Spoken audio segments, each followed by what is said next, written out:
Hello, welcome back. Now this is Spot the Difference Part 2, or B if you like, where I'm going to actually attempt to do a little Spot the Difference creation, image creation myself.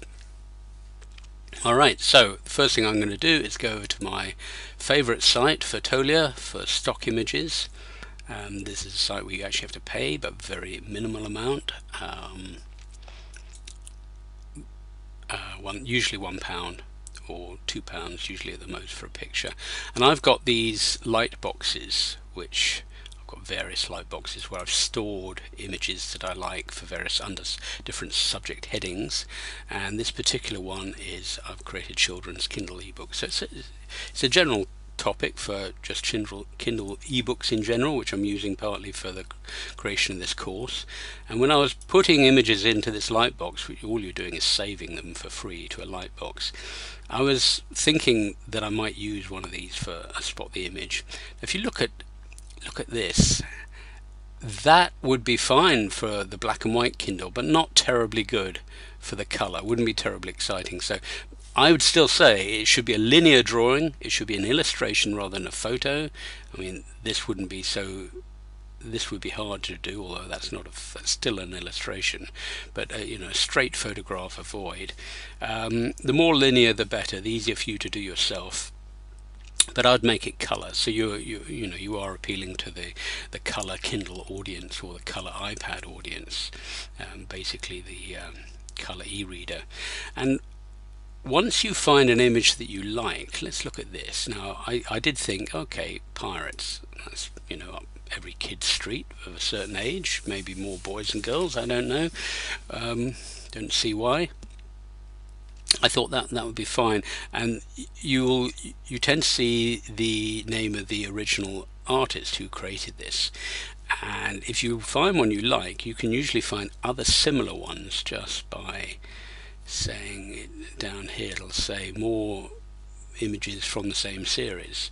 So I wanted to just check that there are more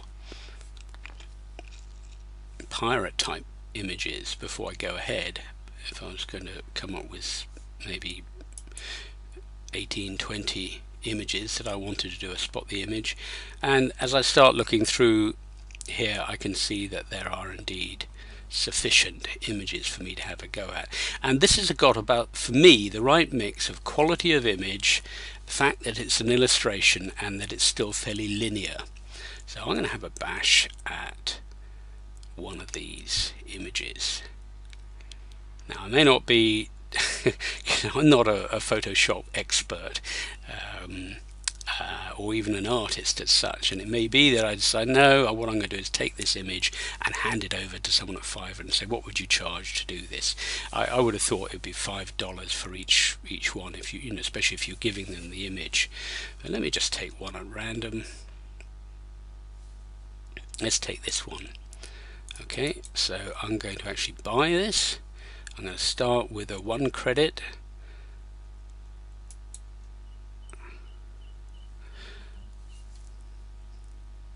Having clicked on that, takes me through to my sales page or the shopping cart page. And click on that, it brings up this what you can do and cannot do, so always check that. So I can use all print electronic materials and web pages, make derivative works, i.e. you're going to change the work, which I'm going to be doing, so that's fine. What I cannot do, I'm not going to distribute it. I'm going to sell it, my image, but I'm not going to give this same copy image to other people or sell their image. Okay, so that's fine. I will select that.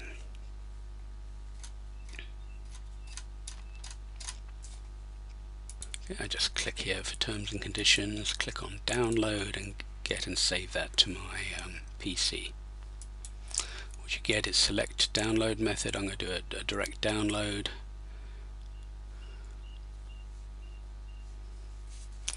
Right. Okay, now I've saved that. I'm going to go over to this free image editing software that I've recommended, Pixlr, from pixlr.com.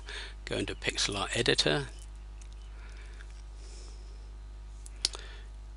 We want to open image from a computer, and I want to navigate to where this image is.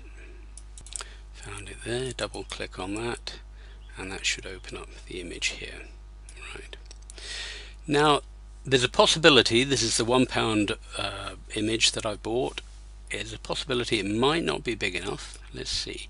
Usually with illustrations we'll be able to resize it. Yeah. We can just drag the frame here, and then we just with our mouse we can, and you tend not to get too much loss. We'll see how this goes, but we might have to go back and pay, you know, the extra £1 or whatever to get the slightly larger image. At this point I've renamed the image from whatever it is, xyz.jpg, when you download it, to I put pirate_1_small, and I put the _small just in case I go back and buy a large one. Then I'll put, that'll be pirate_1_larger. When I'm naming images on a computer, I tend to do the underscore, so that it's just a rule of thumb that I use, so it's sort of easier to move around the computer that way when you're uploading, and particularly when you're naming images, so it's recognized when it is on the internet. Okay, so we've got an image. Let's see what we can do with it. Okay, I'm just dragging this down here so we can let the dog see the rabbit. So and then with your mouse, just sort of, I've got a roller mouse, but you can increase the size so you can just see what you're doing a little bit more. Just roll the image back and forth, or up here it'll allow you to show you the image size. Yeah, you can do it that way, just selecting image size. Now let's try one tool up here which is worthwhile looking at, and that's the eraser tool. So this is very, very basic now. Remember, right clicking on this will give us a larger or smaller brush. Let's go with the smaller brush, and let's just get rid of this cloud, for instance. There's two ways to do this. We could just clone the blue sky and do that over the cloud, or do this. Alright, so having done that, that's not obviously good enough on its own. We need to try and replace that cleared out image with the blue sky. So we'll go onto the clone brush,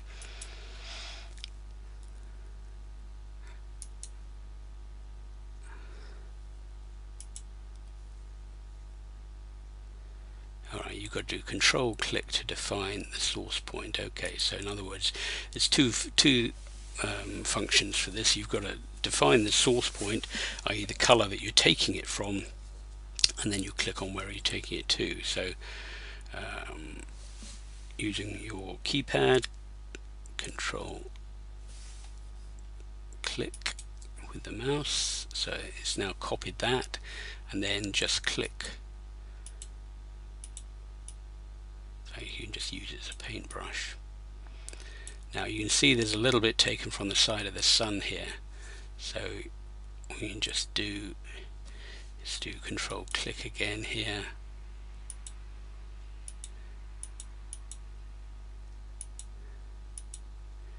alright. It's still not perfect. This is why I like to make it bigger, because then you can see what you're doing, and then you can always reduce it down in size again later. So let's just, so this is not too bad. It doesn't have to be totally obvious, because after all this is for children. It's just for fun, and they are supposed to work it out in the end. Okay, so if we're then just to take the size of the image down again, that's not too bad. And if we were to do Control Z back again, Z, Z, Z, I'll just keep doing that with the keyboard. That's the undo function.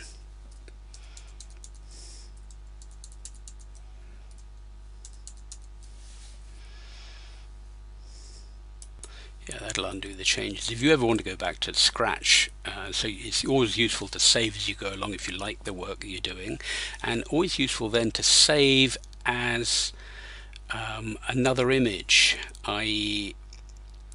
you come here, open image, let's say we want we want save as. Without spending ages, I don't seem to be able to find a save as function, so I'm going to kill that. I'm going to say no to the saving. And I'm going to come onto my file. So this is good practice. So when you've downloaded the image, you always want to keep a copy of the original. So I'm just going to copy that and then paste. And then I'm going to just work with the copy. So if ever you mess up, you've always got the original there. So back here, search again for open image, and then we'll work with the copy. Drag it over here, drag that. Oops. Say just make it larger, even if it becomes sort of grainy, just because then you can. Oops. Alright, we've got it like that. So in the previous example I showed you how to use the eraser and then fill it with the sky, or the other option of course is just to use the clone brush, the clone copier here, and not even bother with the eraser. And so we would do the control click to find the source, and then let's get the smaller brush, and then literally just do that.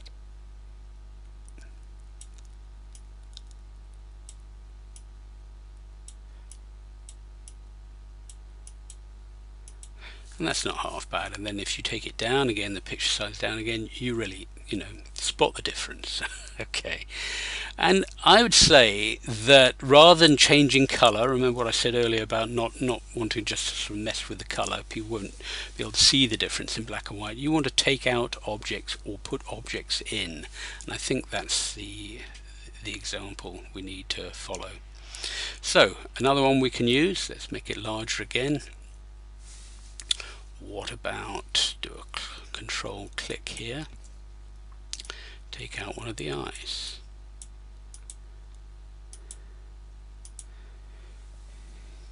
Doesn't matter if it's slightly smudgy like that. You just want to make a difference.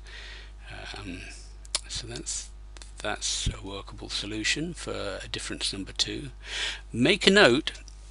Be clear here. Make a note of recording all the differences you make. I'd have a pen and paper by you, so you can say fourth cloud in sky removed. And because what you need to do at the end is you need to give the solutions. You need to actually have a page on the book right at the end where it says solutions. So you could call this scene 1, pirate scene 1, and then you would write down the solutions. Difference being one less cloud, one less eye on the skull and crossbones. Okay, let's do another click here as a source.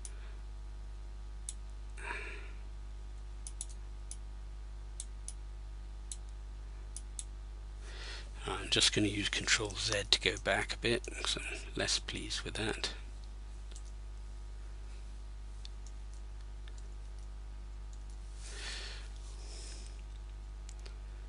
Keep doing a right click to get a smaller brush. It'll get in gradients down smaller and smaller, and then I'll do a control click again, and then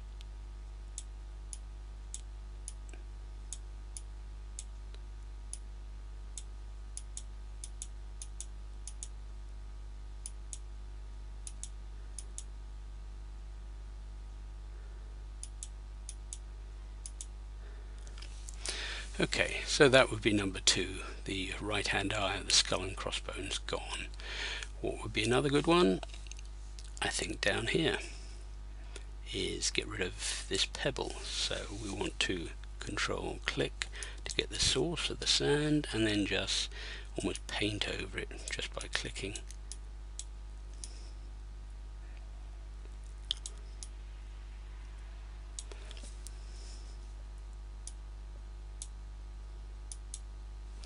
Not bad at all. Not bad at all. So that would be number 3. Okay, so that's removing objects. What about adding objects? Well, you can do the same again with the clone brush. What about putting this stone or copying that stone and putting a stone over here where there is no stone. So I think what we need to do is have the clone brush a bit larger, so we'll make it a bit larger so it'll copy over that. Let's see if that works.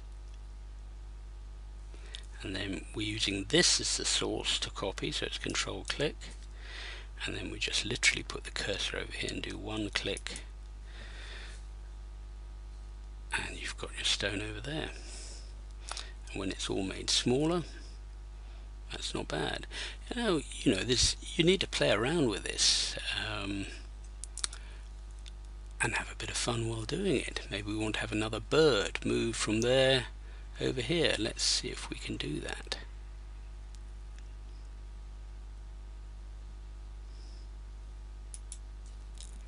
Let's put the bird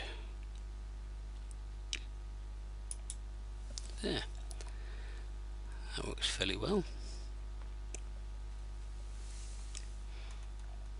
When it's made smaller, that looks perfectly legit. Okay, so I think you can see how it's possible to do this on your own. Find the right images, decent quality image, make sure they're illustration, make sure they're linear, and then use the Pixlr, and by and large either the eraser or the clone stamp. There is the flood fill and various other ones you can have a play around with, and make sure you make a note of, call each one a scene as it were, so scene 1, scene 2, scene 3, and with a pen and paper and pencil just write down the differences, and then you can actually list them all at the end, and you can make a link in the book. When it comes to actually putting all this together, at the moment you're just creating the content. These are techniques to show you the content for each of these book styles, and I'll show you how to format them all for Kindle in a later video. I just put it all so it makes sense for the Kindle when it's uploaded. Okay, that's it for now. I would suggest that you perfectly capable of doing this yourself if you've got the time and the inclination. Otherwise, what I would do, I think it would cost you a little bit more if you actually asked people on Fiverr to draw the illustration themselves and then to make the changes. I would actually come up with the image themselves yourself and then ask them to make 10 changes and give you a list of the changes. That may cost you $5 per image, including all the changes per image. And I think that's a great way to do it. But of course it's always worth just asking, before you go to the trouble of finding and buying an image, what would they charge just to provide an image. In this case, an example, a pirate scene for a children's book with 10 differences. You know, provide an image and then provide another one with 10 differences and ask for their price. Maybe it's worthwhile doing it that way, and then you've got all the content and you don't have to do the work. Okay, I think that's sufficient for this technique number 2, and we will be moving on to number 3 in the next video.